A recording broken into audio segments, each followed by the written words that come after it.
భద్రాద్రి కొత్తగూడెం జిల్లా పోలీస్ శాఖ ఆధ్వర్యంలో జాతీయ రోడ్డు భద్రతా మహోత్సవాలను ప్రారంభించారు. ఈ కార్యక్రమానికి ముఖ్య అతిథులుగా ఎమ్మెల్యే కోనంనేని సాంబశివరావు, జిల్లా ఎస్పీ రోహిత్ రాజ్ పాల్గొన్నారు. ఈ సందర్భంగా వారు మాట్లాడుతూ రాష్ట్ర ప్రభుత్వ సహకారంతో కొత్తగూడెంలో ఎయిర్పోర్ట్, కార్పొరేషన్, రింగ్ రోడ్డు ప్రక్రియకు అడుగులు పడుతున్నాయన్నారు.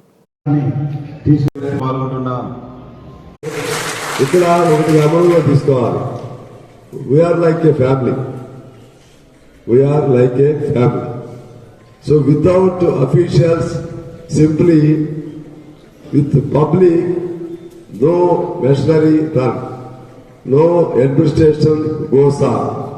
అంటే వాళ్ళు ఉండాలి, జనం లేకుండా వాళ్ళు ఉండి ఉపయోగం లేదు.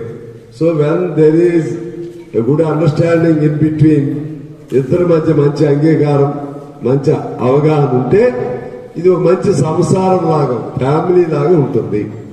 ఒక ఫ్యామిలీ లాగా ఉన్నప్పుడు ఒక కుటుంబం లాగా ఉండకపోతే ఇది పెరుగుదల ఉండదు.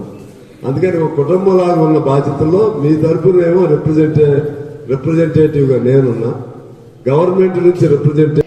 మున్సిపాలిటీ ఏం చేసింది, వీళ్ళు కంట్రోల్ చేయాలి కదా పబ్లిక్ అంటారా కదా. సో ఈ ఏదైతే ప్రికాషన్స్ ఉన్నాయో మనం ముందే తీసుకోవాలి. అటువంటి ఇన్సిడెంట్స్ మన దగ్గర కాకుండా ఉండడానికి ముందే ఒక ట్రాఫిక్ బొలాక్స్ అనేది మున్సిపాలిటీ, అదేవిధంగా ట్రాఫిక్ వీళ్ళందరూ కూడా డిసైడ్ చేసి ఏర్పాటు చేస్తే దాని లోపలనే ఉంటారు. సో దట్ ట్రాఫిక్ కూడా ఎటువంటి కంజెషన్ ఉంటుంది. అండ్ నెక్స్ట్ ఇంపార్టెంట్ పాయింట్, మన Kothagudem sub division at the same time Kothagudem టౌన్లో ట్రాఫిక్ సిగ్నల్స్